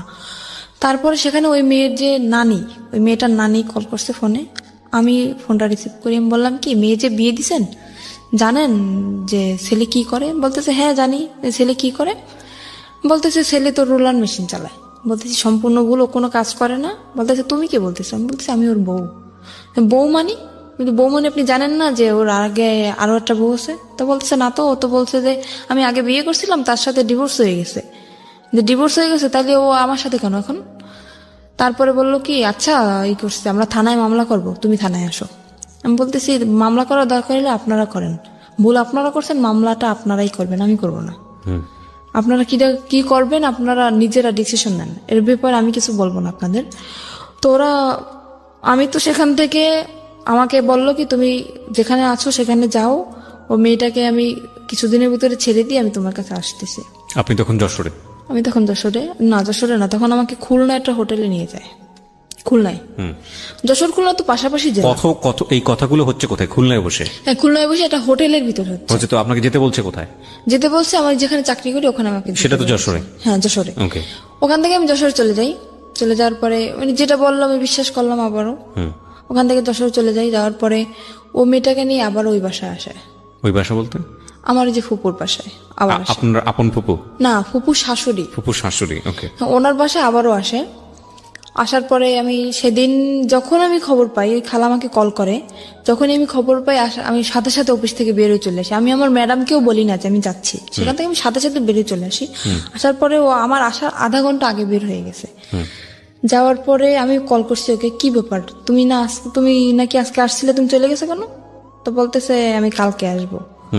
তো পরের দিন আসলো, আসার পরে রাত্রবেলা আমি ওর সাথে কথা বলতেছি না, কিছু না, ঝগড়া লাগাই দিতেছি। তো তখন ও রাগ করে চলে যাবে, থাকবে না। বলতেছে তোমার এই মেজাজ দেখার জন্য আমি আসি নাই। এখানে আমার তো রাগ করাটা স্বাভাবিক, যেখানে আমার স্বামীর সাথে আমার থাকার কথা, আমি চাকরি করতেছি এক জায়গায়, আমার স্বামী আর এক জায়গায় থাকতেছে, তার সাথে অন্য একটা মেয়ে, বুঝতেছি না মানে আমার অ্যাকশন নেওয়ার কথা, সে জায়গায় উল্টো আমার সাথে রাগ দেখাইতেছে। আমি এখানে থাকবো না, আমি চলে যাবো। বুঝে যাও, আমি রাগের মাথায় বলতেছি তুমি যাও। তো আমার ফুপু শাশুড়ি তাকে ধরে রাখার পরে রাত্রবেলা ওর সাথে আমার কথা চলতেছে যে কেন তুমি এরকম আমার সাথে করলা, এরকম মেয়েটাকে নিয়ে তুমি ঠিকই সংসার করছো, তুমি যেহেতু তাকে রাখবা না তাহলে তাকে তুমি বাড়ি নিয়ে গেলো কেন? আমার বাড়ি জায়গা হচ্ছে না, আর তুমি তারা নিয়ে বাড়ি রাখতেছো, কিভাবে রাখতেছো? তো তখনও করলো কি, ওর মা ফোন দিল, ওই মেয়েটার মা ফোন দিল। ফোন দেওয়ার পরে আমি ফোনটা যে রিসিভ করতে গেছি, ফোনটা আমাকে দিচ্ছে না। আমি জোর করে হাত থেকে ওর ফোনটা নিয়ে গেছি, নেওয়ার পরে আমাকে মার শুরু করে দিয়েছে। মারার পরে ও আমার মাথায় মারে একটা দিয়ে, আপনার ওই যে স্ট্রে থাকে না, সিগারেট খাওয়ার পরে যেটা ফলানো হয়, হ্যাঁ স্ট্রে, ওটা দিয়ে আমার মাথার মধ্যে মারার পরে আমি ওখানে অজ্ঞান হয়ে পড়ে যাই। তারপরে আমার মাথা দিয়ে প্রায় রক্ত বের হয়ে যায়, মানে অল্প কিছু ফেটে যায়, আমি ওখানে সেন্সার হয়ে যাই। প্রায় ঘন্টাখানিক পরে আমার সেন্স আসার পর দেখতেছি মেয়েটার সাথে কথা বলতেছে ফোনে। তখনও ও কথা বলতেছে যে আমার ওয়াইফ এদিকে অজ্ঞান, সেদিকে ওর কোনো খেয়াল নেই, ও সে মেয়েটার সাথে কথা বলতেছে। আমি তখন ওকে দরজা খুলে দিলাম, দারোয়ানকে ডাকলাম, ডাকার পরে আমি বললাম তুমি এখন বের হয়ে যাও। তখন রাত্র 3টা। সেখান থেকে বের হয়ে গেল, যাওয়ার পরে 4-5 দিন পরে আবার আসলো। আসার পরে আমাকে বলতেছে কি যে, আমাকে শারমিন বলে ডাকে, শারমিন আমি যা করছি আসলে আমার আসলে অন্যায় হয়েছে। তো ও ওখান থেকে মানে ওই মেয়েটা যাবে না, আমাকে বললো কি তোমাকে নিয়ে আমি এক জায়গায় বেড়াতে যাব। আমি ওকে আবারও কিন্তু ক্ষমা করে দিলাম, এত অন্যায় করার পরেও। মানে আপনি মেনে নিলেন যে ওই বউ থাকা অবস্থায় আপনি থাকবেন না? তাহলে অবশ্য মেয়েটা নেই। মেয়েটা কোথায় গেছে? চলে গেছে। ও মেয়েটা চলে গেছে? তারপরে হ্যাঁ, ও বলছে যে মেয়েটা চলে গেছে, আসলে যায় না, মেয়েটা ওর বাড়িতে। ওকে। তারপরে আমাকে বলে তোমাকে নিয়ে আমি এক জায়গায় বেড়াতে যাব। বলছে আচ্ছা ঠিক আছে চলো। তো বলতেছে কালকে তুমি ছুটি নেবা। বলছে আচ্ছা।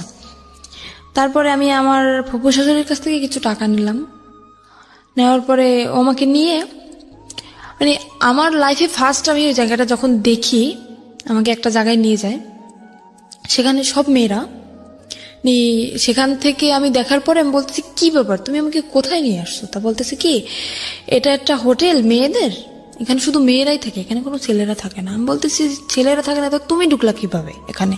তো বলতেছে তুমি বুঝবো না, এখানে একটা মেয়ের সাথে আমার সাথে এটা কথা হয়েছে, একটা মেয়ের সাথে আমার সাথে বন্ধুত্ব, ওর সাথে আমি দেখা করতে আসছি এখানে। বলতে দেখা করতে আসছো তো আমাকে নিয়ে আসছো কেন? তো বলতেছে তুমি চলো, তোমাকে দেখতে চাইছে। বলতে আচ্ছা ঠিক আছে চলো। আর ওখানে মনে করেন, আমি হয়তো কথাটা বললে দর্শক কিছু মনে করতে পারে, ওখানে নোংরা নোংরা ড্রেস পরা হয়তো, তো আমি ওগুলো দেখে আমার খুব খারাপ লাগতেছে। আমি বলতেছি আমি ভিতরে যাবো না, তোমার যদি দেখা করার দরকার হয় তুমি যাও, আমি এখানে নিচে দাঁড়াইতেছি, তুমি যেই দেখা করে চলে আসো। তো বলতেছে না তোমার যাওয়াই লাগবে। আমাকে নিয়ে দোতলায় গেল, ওরা দোতলা সিস্টেম, দোতলায় গেল, যাওয়ার পর একটা রুমের ভিতরে ঢুকানো হলো। ও রুমটা ভিতর থেকে বন্ধ করে দিল। কে বন্ধ করলো? আমার হাজবেন্ড ভিতর থেকে বন্ধ করে দিল, আমার সাথেই ও ভিতর থেকে বন্ধ করে দিল। সেখানে ও কিছুক্ষণ কথাবার্তা আমার সাথে বলার পরে ও বলতেছে তুমি এখানে বসো, ও তো আবার সিগারেট খায়, তো বলতেছে তুমি এখানে বসো, আমি একটু সিগারেট খেয়ে আসি নিচের থেকে নিয়ে আসি, এটা বলতে চলে গেল। ঘন্টার পর আমার ফোনটা নিয়ে গেছে যাতে আমি কারোর সাথে যোগাযোগ করতে না পারি। ঘন্টার পর ঘন্টা কাটে গেল, তার কোনো খবর নাই, কি ব্যাপার। তারপর আমি ওখানে একটা খাট ছিল, শুধু খাটই ছিল, রুমের ভিতর শুধু খাট, আর কিছু ছিল না তখন। তারপর আমি ওখানে ঘুমিয়ে যাই। ঘুমানোর পরে তখন আমি রাত্রে খাইও না, আর রাত্রে আমার রুমে কেউ আসেও না ওখানে। তারপর সকাল হয়ে যায়, সকাল হওয়ার পরে আমি বুঝতে পারিনি যে সকাল হয়েছে। আমি ঘুমাই যাওয়ার পরে এবার সকালবেলা একটা মেয়ে আসলো, আমার জন্য নাস্তা নিয়ে আসছে। আমি বলতেছি কি, আচ্ছা আমার হাজবেন্ড কোথায় বলতে পারেন? বলতেছে আপনার হাজবেন্ড কে? আমি বলতেছি আমার হাজবেন্ড কে মানে আমার সাথে যে আসছে উনি আমার হাজবেন্ড। তো বলতেছে তা তো জানি না, আপনি ম্যাডামের কাছে জিজ্ঞেস করে নেন। তারপরে আমি সকালে নাস্তা করলাম। আমি বলতেছি কি ব্যাপার কিন্তু আমাকে আপনার হাজবেন্ডের কাছে ফোন ছিল না? হ্যাঁ ওর কাছে তো ফোন ছিল। আপনার কাছে ফোন ছিল না? আমার ফোনটা তো নিয়ে গেল। নিয়ে গেছে। বললাম না যে আমার ফোনটা নিয়ে গেছে যাতে আমি কারোর সাথে যোগাযোগ করতে না পারি। এবার তো আপনি যে কোনো কারো কাছ থেকে ফোন নিয়ে তোর নম্বরে ফোন দিতে পারেন। কিভাবে দেবো? আমি তো রুমের ভিতরে আটকানো, আর ওখান থেকে তো আমার কল ওকে করার বাইরে কোনো থেকে চেষ্টা আটকে নেই। দিয়ে গেছে? হ্যাঁ বাইরে থেকে আমাকে তালা মেরে রেখে গেছে। আর আমি প্রায় এক সপ্তাহের মতো কিন্তু বাইরে থেকে আপনাকে যখন তালা মারলো তখন আপনি বললেন না তুমি আমাকে তালা মারতেছো কেন? না, ও সেটা আমি তো বুঝতে পারি নাই যে ও বাইরে থেকে তালাবদ্ধ করে রেখে গেছে। বা এখানে কি কি ফাংশন হবে আপনি আগে থেকে জানতেন আমি না? তো জানি না, আমি কিভাবে বুঝবো? আমার মনের ভিতরে যদি সেরকম কোনো সন্দেহ থাকতো তাহলে তো আমি বুঝতে পারতাম যে ও আমাকে আটকে রেখে যাচ্ছে বা ও আমাকে ছেড়ে এখানে রেখে ও কোথাও চলে যাইতেছে, তাহলে তো আমি ওকে বাধা দিতাম। তো ওটা তো মানে লক সিস্টেম, তো ভিতর থেকে ও করে বাইরে থেকে তালা মেরে রেখে গেছে। ওই লক করে দিয়ে তারপরে উপরে চিকল লাগে, তারপর তালা মারছে। কিন্তু আগে যে লক করে তালা মারছে সেটা আমি জানি না, তো বাড়ি থেকেও তালা মারা। তো আমি নাস্তা করার পরে তার 2-3 ঘন্টা পরে একটা মহিলা আসলো, এসে আমাকে বলতেছে, আমার নাম জিজ্ঞেস করলো। তারপরে আমি বলতেছি কি, আমি তাকেও জিজ্ঞেস করতেছি, আমি তো পাগল হয়ে গেছি পুরো, কি ব্যাপার কোথায় গেল? বলতেছে আচ্ছা আমার হাজবেন্ড কোথায়? তা বলতেছে হাজবেন্ডকে কি বাঁচাইতে চাও? আমি বলছি কেন? বলতেছে তোমার হাজবেন্ড আমার কাছে আছে। আপনার কাছে আছে তো ভালো কথা। তা বলতেছে আমাকে বলল যে ওটা একটা পতিতালয়। আমি তখন জানতে পারলাম যে ওটা একটা পতিতালয়। আমাকে বলল তোমার নির্দেহ ব্যবসা করতে হবে এখানে। ওই মহিলাই সরাসরি বললো? সরাসরি আমাকে বলতেছে ওই মহিলা। আমি বলতেছি কিরকম কথা বলতেছেন? আমি আসছি এটা, আমি জানি এটা একটা হোটেল, এখানে মেয়েরা থাকে, তো দেহ ব্যবসা করবো মানে? তা বলতেছে তোমার হাজবেন্ড আমার কাছে বন্দি আছে, যদি তোমার হাজবেন্ডকে বাঁচাইতে চাও তখন বাধ্যতামূলক তোমার এটা করতেই হবে। তারপরে উনি এটা ছুরি বের করলো না ব্যাগ থেকে আমার সামনে। ওরা আমার সামনে ধরার পরে বলতেছে যদি তুমি না রাজি হও তাহলে তোমাকেও মেরে ফেলা হবে, তোমার হাজবেন্ডকেও মেরে ফেলা হবে। কিন্তু আমার হাজবেন্ড তো ঠিক ঘুরে বেড়াচ্ছে, আমি তো ওখানে বন্দি। মানে ওকে যেরকম শিখিয়ে দিয়ে গেছে ওই মহিলাকে, আমাকে সেভাবেই বলতেছে। তো আমি ভয় পেয়ে যাই, আর আমি চিন্তা করি আমি মারা যাই, কিন্তু আমার হাজবেন্ডের তো আমি খুব ভালোবাসি, আমি ওর মৃত্যুর আমি মেনে নিতে পারবো না। তখন আমি বললাম কি আচ্ছা ঠিক আছে, আমি রাজি হই ওখানে ভয়তে। তো ওটা তো আপনার হয় লাইসেন্স প্রাপ্ত, লাইসেন্স না হলে ওটা হয় না। সেখানে আমাকে থানায় নিয়ে যাওয়া হয় ওখানে, আর আমাকে শিখিয়ে দিছে যে যদি কেউ বলে, জিজ্ঞেস করে তুমি কি ভয়ে ছুটে করতেছো সব, বা কেউ কি তোমার ভয় দেখাইছে বা কিসের জন্য করতেছো, যদি জিজ্ঞেস করে তো সম্পূর্ণ তুমি একটা কথাই বলবা যে আমাকে কেউ জোর করে না, আমার দারিদ্রিক সমস্যার কারণে আমি এসব করতে রাজি হয়েছি। এটা আপনাকে শিখে দেওয়া হয়? এটা আমাকে শিখিয়ে দেওয়া হয়। তো আমার মনের ভিতরে তো ভয়, যেহেতু আমি যদি একলা থাকতাম তাইলে হয়তো আমি স্যারের সাথে বলতে পারতাম যে স্যার না আমাকে ভয় দেখানো হচ্ছে, কিন্তু আমার হাজবেন্ড ওনাদের কাছে জিম্মায় আছে, ওনাদের কাছে বন্দি, সে ভয়তে আমি বলতেছি না। তো স্যার আমাকে জিজ্ঞেস করলো যে তোমার বয়স তো একদম কম, তো এই কম বয়সে কেন তুমি এসব করতে চাইছো? আমি বলতেছি আমার সমস্যা আছে ফ্যামিলিগত। আমার মানে থানায় গেছেন আপনি? হ্যাঁ থানায় আমি তখন। ওকে। উনি আমাকে সবকিছু জিজ্ঞেস করলো, তারপর আমাকে একটা পেপারে সাইন করানো হয় যাতে আমি পরে কোনো ঝামেলা না করতে পারি। মানে আমি স্বইচ্ছায় এসব করতেছি, আমাকে একটা পেপারে সাইন করানো হয়, আর ওখানে আমার ছবি টবি সবকিছু তুলে রাখা হয়। ফাইন, এখানে একটা কথা আছে, সেটা হচ্ছে আপনার কাছ থেকে কোনো সার্টিফিকেট চাওয়া হয়েছিল, বয়সের কোনো সার্টিফিকেট? হ্যাঁ বলছিল যে তোমার বয়স কত, আমাকে শিখিয়ে দেওয়া হয়েছিল যে তুমি বলবে তোমার বয়সে বর্তমান বয়স 20 বছর। আমি বলছি 20 বছর বয়স। তো উনি সেরকম একটা সার্টিফিকেট বলছিল, সার্টিফিকেট আছে? আমি বলতেছি যে হ্যাঁ সার্টিফিকেট তো আছে, সেটা তো বাসায়। তো উনি আমাকে কাছে দেখতে চায় না, বলে না যে তোমার সার্টিফিকেট আমাকে দেখাও, সেটা আমাকে বলে না। আমি মুখে বলছি যে আমার বয়স 20 বছর, ওই পর্যন্তই এনাফ। তারপরে সেখান থেকে আমাকে নিয়ে আসা হয়। নিয়ে আসার পরে তার পরের দিন, মানে কথাটা বলতে আমার কিছু একটা সংকোচ বোধ হচ্ছে। আপনি আপনার মতো করে বলেন, কোনো সমস্যা নাই। সেখান থেকে পরের দিন সকালে ঘুম থেকে উঠি, ওঠার পরে ওয়াশরুম তো ভিতরেই, গোসল করি। গোসল করার পর একটা ছেলে আসে আমার রুমে। তখন আমাকে একটা মেয়ে বলে যায়, খবরদার ছেলের সাথে যেন কোনো রকম খারাপ আচরণ না হয়। তো ছেলেটা খুবই ভদ্র, আমি সারা জীবনের জন্য দোয়া করব যাতে ওকে আল্লাহ মানে সাফল্য যেটা চাইছিল, ওর জীবনের সমস্ত কাহিনী আমাকে বলছিল। তো ও একটা মেয়ের সাথে এরকম রিলেশন করছিল। ছেলেটা আসার পরে কি হয়েছে? ছেলেটা আসার পরে আমাকে তখন ও রুম ভিতর থেকে বন্ধ করে দেয়। তখন আমি বুঝতে পারছি যে কেন আসছে একটা ছেলে এটা মেয়ের রুমে কেন আসে। আমি বললাম কি, আমি ওর পা জড়াই ধরলাম যে দেখেন ভাই, আপনি আমার ভাই, আমার তো ভাই নেই, আপনি আমার ভাই। এখানে আমি ইচ্ছাকৃত ভাবে আসিনি, এরকম এরকম আমার হাজবেন্ডকে আটকে রাখা হয়েছে। আর ওর ওখানে যে যা কিছু হয় ও সবকিছু জানে যে ওর ভিতরে আসলে কি হয়। আর আরো তো মেয়েরা আছে, তো সে তাদের কাছ থেকে হয়তো ও শুনছে যে কিরকম কি এখানে সিস্টেম।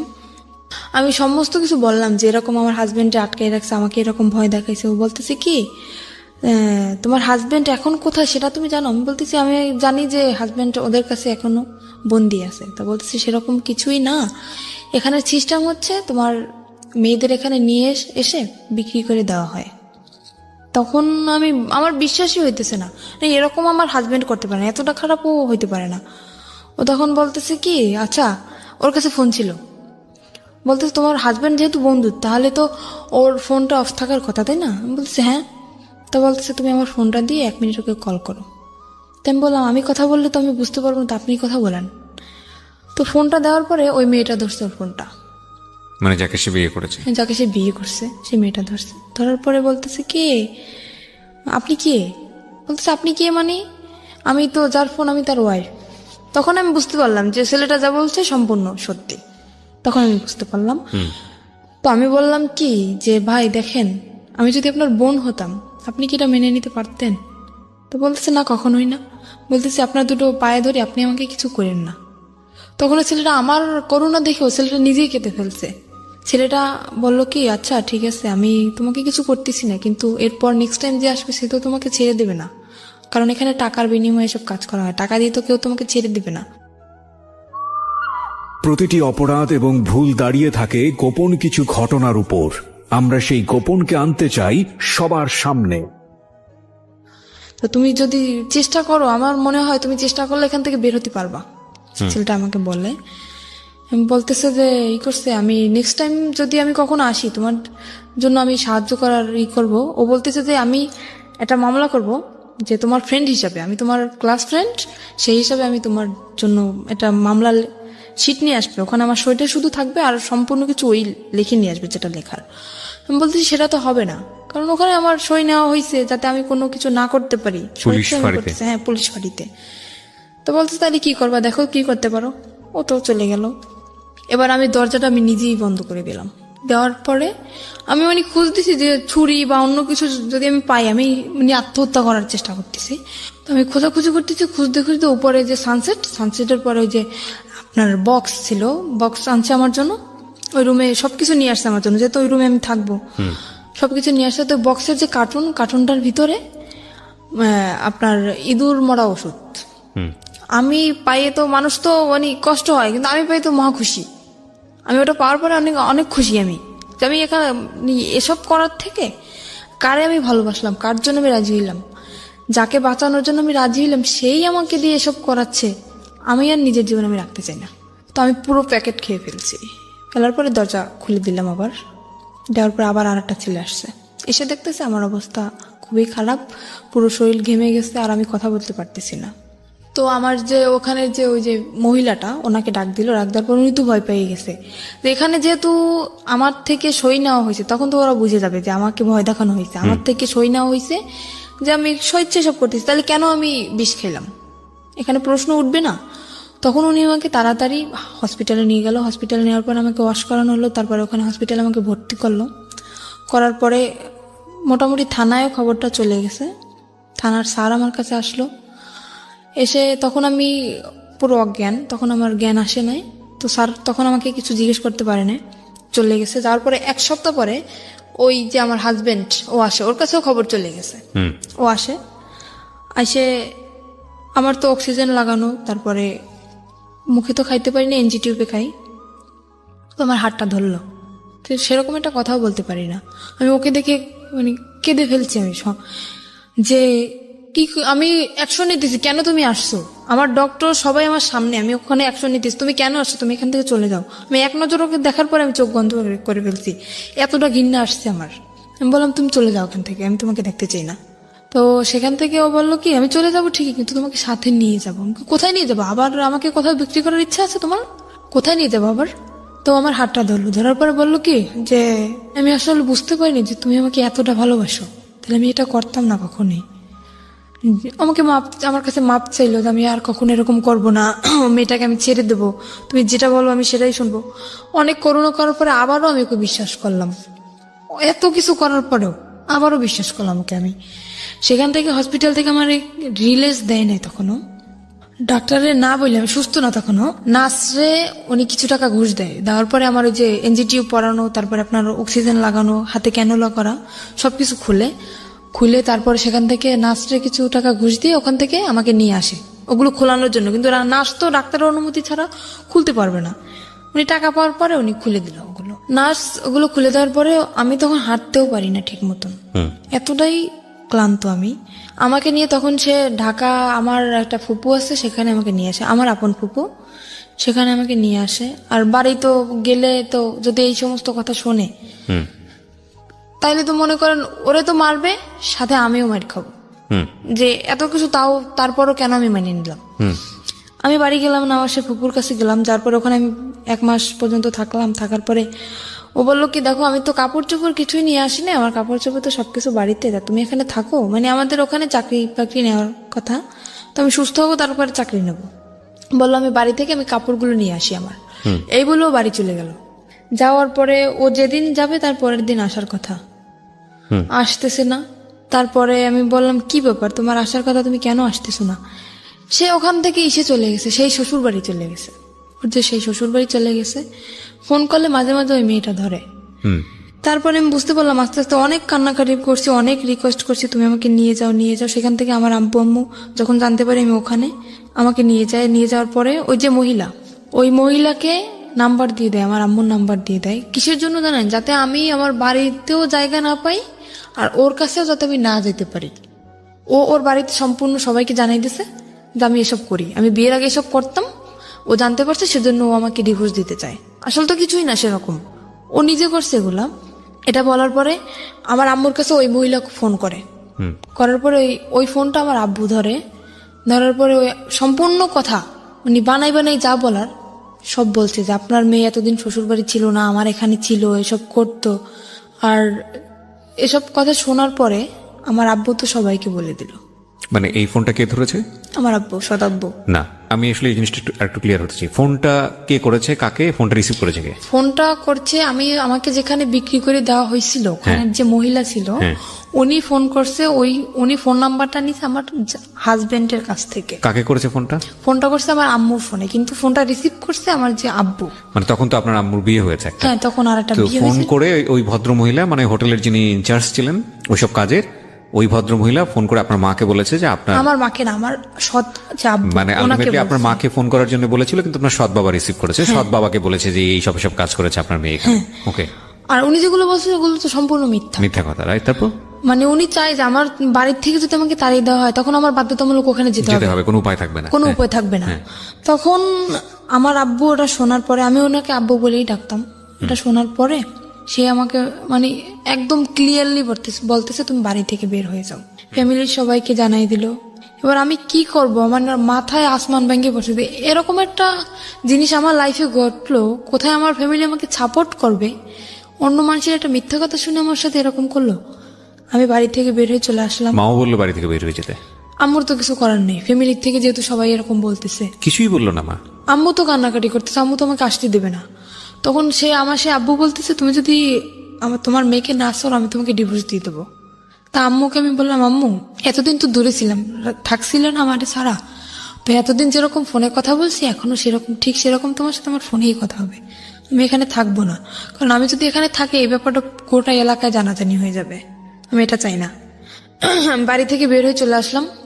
বাড়ি থেকে বের হয়ে চলে আসে আমার যে ফুপুর কাছে ছিলাম ঢাকায়, ওখানে আবার আসলাম। আসার পরে ওনার কাছে 15 দিন থাকার পরে ওখানে কোনো চাকরি বাকরি হইতেছে না, কারণ যেহেতু বাড়ি থেকে একদম বের হয়ে চলে আসছি, বাড়ি তো আর যাবো না, চাকরি বাকরি কিছু তো একটা করা লাগবে। ওখানে কোনো চাকরির ম্যানেজ হইতেছে না। তারপর আমার আম্মু কথা বললো, আমার যে আন্টি এখন বর্তমানে ঢাকায় আছে ওনার সাথে আমার আম্মু কথা বললো যে দেখ, আমি আম্মুকে সবই বলছি যে আম্মু যেটা তোমরা শুনছো সেটা সম্পূর্ণ মিথ্যা, তুমি আমার কাছ থেকে শোনো। আম্মু শোনার পরে আর আম্মু আমাকে অনেক বিশ্বাস করে, আর আমি আম্মুর সাথে কখনোই মিথ্যা কথা বলি না। ওই যে ওই বিয়ে হওয়ার পরে যেটা বলছি, কিন্তু এখন আর বলি না। তাও তো বলছে হাজবেন্ডের জন্য। আম্মুকে বলার পর আম্মু বলছে আচ্ছা ঠিক আছে আমি দেখতেছি। তো আম্মু সেখান থেকে আমার আন্টির সাথে কথা বলে, আন্টির সাথে কথা বলার পরে আন্টি বললো ঠিক আছে আমার কাছে আসো। ঈদের 3 মাস আগে বলতেছে ঠিক আছে আমার কাছে আসো তুমি। আসলাম, সেখানে আসার পরে ট্রেনিং করলাম। ওই যে আপনার এখন যে নার্সিং ট্রেনিং জবটা করতেছি নার্সিংয়ে, সেখানে ট্রেনিং করলাম, করার পরে তারপরে আবার অসুস্থ হয়ে গেলাম। সেখানে অসুস্থ হওয়ার পরে প্রায় 2.5 মাস যাবৎ বসা, তারপরে কোনো চাকরি বাকরি হইতেছে না। আমার আপন ফুপুর বাসায় চলে আসলাম। সেখান থেকে আমার আম্মু কথা বলে আমার আন্টির সাথে, সেখানে 15 দিনের মতো থাকলাম। আমার আম্মু কথা বলে আমার আন্টির সাথে যে এরকম ওর সমস্যা, ওর জন্য একটা চাকরি দেখতো না। তো আন্টি বললো ঠিক আছে ওকে আমার কাছে পাঠিয়ে দাও। তো আমার সে আন্টি তো থাকে নারায়ণগঞ্জে, ওই যে ফুপু তাকে আমি আন্টি বলেই ডাকি। সেখান থেকে আমি আমার আপন যে খালা তার কাছে চলে আসলাম। আসার পরে সেখানে একটা এই যে এখন যে চাকরিটা করতেছি সেখানে ট্রেনিং করি। ট্রেনিং করার পরে আমি হঠাৎ অসুস্থ হয়ে যাই। অসুস্থ হওয়ার পরে 2.5 মাস বসার পরে আমি ওকে একদিন কল দিই আমার আন্টির ফোন দিয়ে। ওকে, মানে আপনার হাজবেন্ড? আমার হাজবেন্ডকে কল দেই। কল দেওয়ার পরে ও শুনলো যে আমি ঢাকায় আছি। তারপর আমি আবারও কেঁদে ফেলছি, ওর সাথে ফোনে কেঁদে ফেলছি। তো তখন আমাকে বলতেছে কি, ও মেয়েটা এখন নেই, তুমি কি এখন আসবা? আমাকে আবারও যেতে বলতেছে যে তুমি কি আমার সাথে সিনেমা করতেছো? বলতেছে কেন, তুমি দীর্ঘ 6টা মাস যাবো তুমি আমার সাথে কোনো যোগাযোগ রাখো নাই। ওই যে চলে গেছো তারপরে কত কান্নাকাটি আমি করছি, তুমি আমাকে তো নিয়ে যাওই নাই, আর তুমি নিজেও আসো নাই। এখন আমাকে যেতে বলতেছো, তুমি কি আমার আবার জীবনটা নষ্ট করতে চাও? তারপরে মাঝে হয়েছে কি, আমি একটা দেখাই, কবিরাজ দেখাই, উনি আমাকে একটা মান্দুলি দেওয়ার পরে সেখান থেকে আমি একটু ওকে কিছুটা বলতে পারছি। এখন আমি বললাম কি, আমি তোমাকে ভুলে যেতে চাই, আমি চাই না যে যে জিনিসটা আমার জীবন থেকে চলে গেছে, যে অতীতটা চলে গেছে, সে অতীতটা আবার আমার জীবনে ফিরে আসুক, আমি চাই না। তোমার যদি মনে চায় আমার সাথে, যদি বোঝো যে না শারমিন সত্যি আমাকে ভালোবাসতো, যদি আমার সাথে কথা বলতে মন চায়, মাঝে মাঝে তুমি শুধু আমার সাথে একটু কথা বলো, আমার একটাই রিকোয়েস্ট, আমি তোমার কাছে আর যাইতে চাই না। তো এখনো মাঝে মাঝে ও আমাকে কল করে বলে যে তুমি আসো। তো তারপরে সেখান থেকে কথা হওয়ার পরে আর একদিন আমি আবার ওকে কল করছি। কল করার পরে ওর যে বউ ধরছে, সেখান থেকে কত মিথ্যে কথা ও বলতেছে আমার সাথে এখনো পর্যন্ত। আবার ওর বউ ধরার পর আমার সাথে কথা বলে। মোটামুটি মেয়েটা খুব ভদ্র, আমাকে আপু বলে ডাকে। সে আমাকে বললো যে আপু, আপনি যদি আসতে চান আপনি আসতে পারেন, আপনার সম্পূর্ণ কাহিনী আমি শুনছি বাড়িতে আসার পরে, আপনি যদি এখন আসতে চান তা আসতে পারেন। আমি বললাম কি না, আমি আসবো না, যেহেতু তুমি একটা মেয়ে অনেক মনে আশা নিয়েই বিয়েটা করছো, তো ওর সাথে সংসারটা করার চেষ্টা করো। ওকে আমি বুঝে সুঝে বললাম যে এরকম চলো, কি পছন্দ করে কি পছন্দ করে না সবকিছু আমি ওকে শিখিয়ে দিলাম। দেওয়ার পরে তারপরে আমাকে বলতেছে তুমি আসো। ও মেয়েটাও বলতেছে, ও বলতেছে, কিন্তু কিসের আশায় বলতেছে সেটা আমি জানি না, মানে হয়তো মনের ভিতর অন্য কিছু। মানে এটা হচ্ছে আপনার এখনকার আমার ধারণা, এখনকার অবস্থা এটা হচ্ছে আপনার। হ্যাঁ। বর্তমানে আপনি কি করেন? বর্তমানে এখন আমি একটা জব করতেছি, নার্সিং জব। নার্সিং বলতে এটা কি ধরনের নার্সিং? মানে হোম সার্ভিস? হ্যাঁ, এটা হোম সার্ভিস। আচ্ছা, তো সেটা হচ্ছে বিভিন্ন পেশেন্ট যাদেরকে বাসায় সেবা দিতে হয়, কোন একটা কোম্পানির আন্ডারে থেকে আপনি এই কাজটা করছেন, সার্ভিসটা দিচ্ছেন, তাই কি? হ্যাঁ। ওকে। তো এখন আমি আর একটা কথা জানাইতে চাই যে আমার জীবনে যে ঘটনাটা ঘটছে, এরকম ঘটনা হয়তো কোনো মেয়ের জীবনে ঘটে নাই, আর যদি ঘটেও থাকে তাও খুব কম। না, এর চেয়েও ভয়াবহ ঘটনা ঘটে। আপনি জীবন গল্প শোনেন প্রতিনিয়ত? অবশ্যই শুনি। এর থেকে ভয়াবহ ঘটনা বলতে কি ঘটতে পারে? না, এর চেয়েও ভয়াবহ ভয়ঙ্করতম ঘটনা ঘটে, সেদিকে আমরা নাই বাজাই। কিন্তু আপনার জীবনে যেটা ঘটেছে সেটাই আপনার কাছে ভয়ঙ্কর, আমার জীবনে যেটা ঘটে সেটা আমার কাছে ভয়ঙ্কর।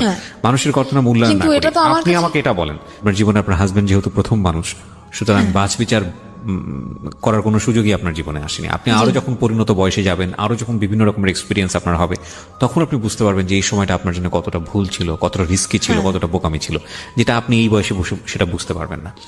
কিন্তু আমার একটু জানতে ইচ্ছে করছে, শুধু একটু না, খুবই জানতে ইচ্ছে করছে যে আপনি গল্পটা কেন আজকে রেডিওতে লাখ লাখ মানুষের সামনে বললেন, ইউটিউবে আপনার এই গল্পটা যাচ্ছে খুব ছোট করে, লাখ লাখ মানুষ আপনাকে দেখছে, আপনি স্বেচ্ছায় নিজেকে দেখার অনুমতি দিয়েছেন, তো এগুলো আপনি কেন বলতে গেলেন? এটা আমি বললাম যে একটা ছেলে কতটা নিচে নামলে এরকম একটা জঘন্য কাজ করতে পারে, সেটা জানানোর জন্য যে একটা ছেলে কেন এরকম করে, একটা মেয়ের সাথে কেন করে, তার অন্যায় কি। একটা মেয়ে একটা ছেলেকে বিয়ে করে সংসার করার জন্য, শুধু কি এটাই? শুধু এটাই। কিন্তু আমি তো অনেক কিছু দেখতে পাচ্ছি গল্পের মধ্যে, যে একটা মেয়ে কতটা বোকা হলে এতবার ভুল করার পরও একটা ছেলেকে মানে এটা তো বোকামি না, এটা তো ভালোবাসা। এটা ভালোবাসা না, এটা বোকামি।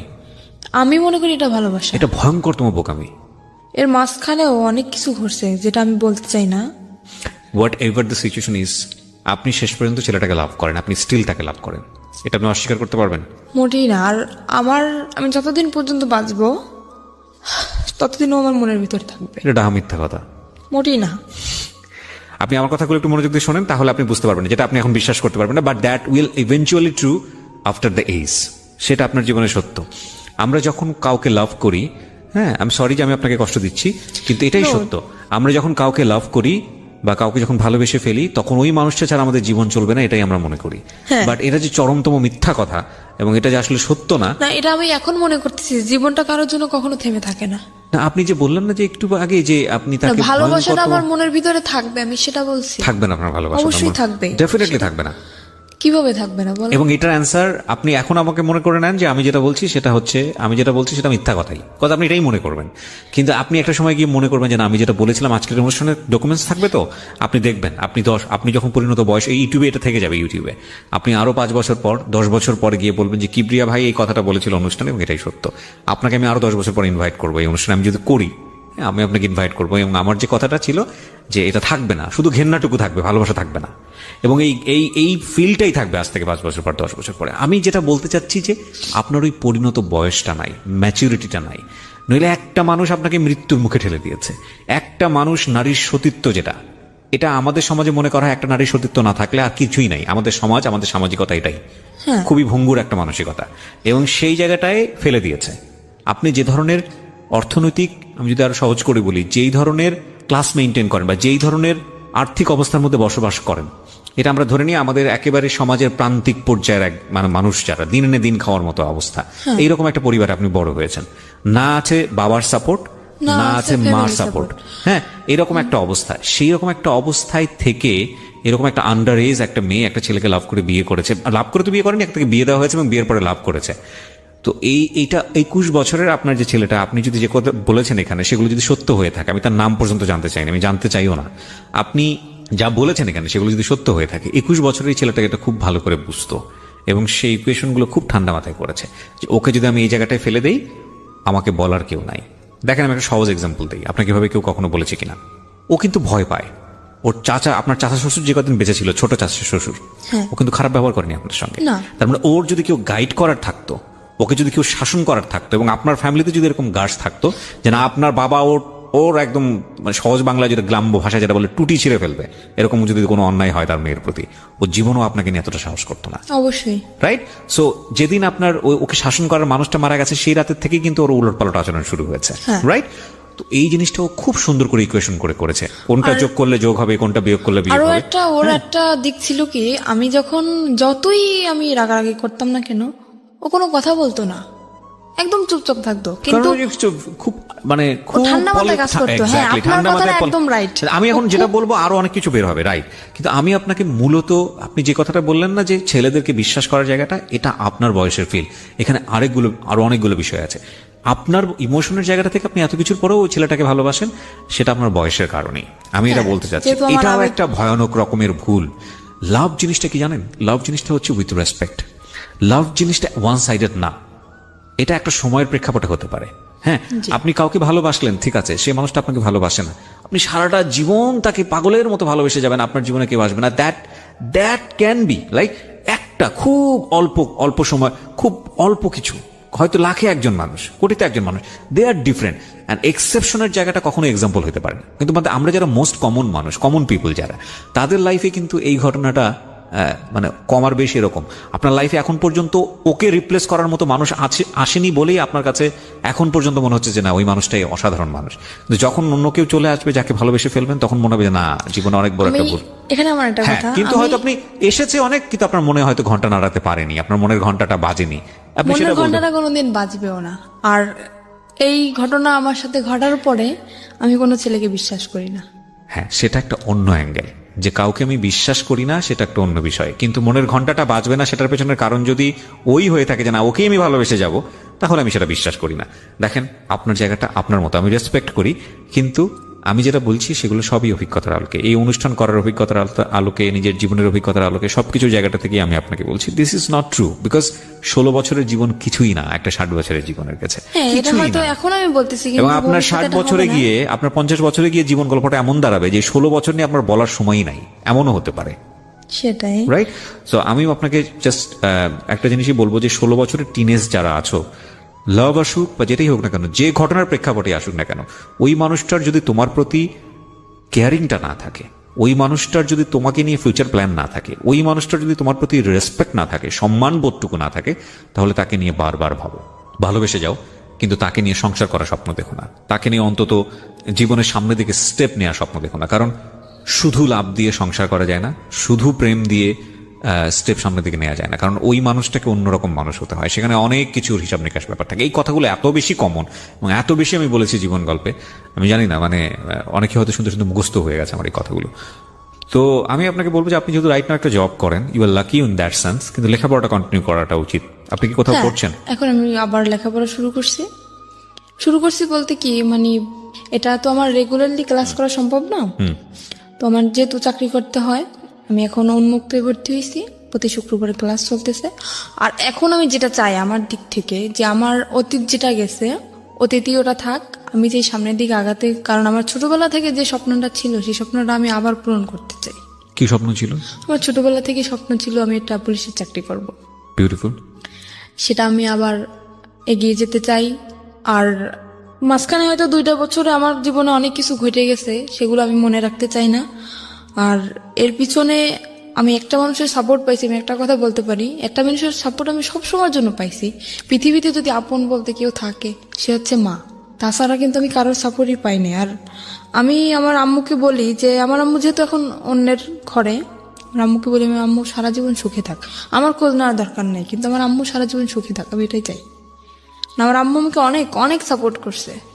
আজকে এই যে এখন আবার কন্টিনিউ লেখাপড়াটা আবার চালাইতেছি। আপনি ওপেন ইউনিভার্সিটিতে পড়ছেন, এখন উন্মুক্ত বিশ্ববিদ্যালয়ে পড়ছেন? হ্যাঁ। আচ্ছা, উন্মুক্ত বিশ্ববিদ্যালয়ে আপনি কি দেবেন? এসএসসি দেবেন? জি না, আমি তো এখন 9-এ ভর্তি হয়েছি। আবার 9-এ ভর্তি, ওখান থেকে তো এসএসসি দেবেন? হ্যাঁ, ওখান থেকে এসএসসি দেবেন, এবং পাশাপাশি আপনি একটা জবও করছেন মোটামুটি একটা হ্যান্ডসাম স্যালারিতে। আপনার জবের ধরনটা আমি নাইবা এখানে এক্সপোজ করলাম, সেটা হয়তো আপনার কাজের ক্ষেত্রে একটু সমস্যা হতে পারে, but it's a different case.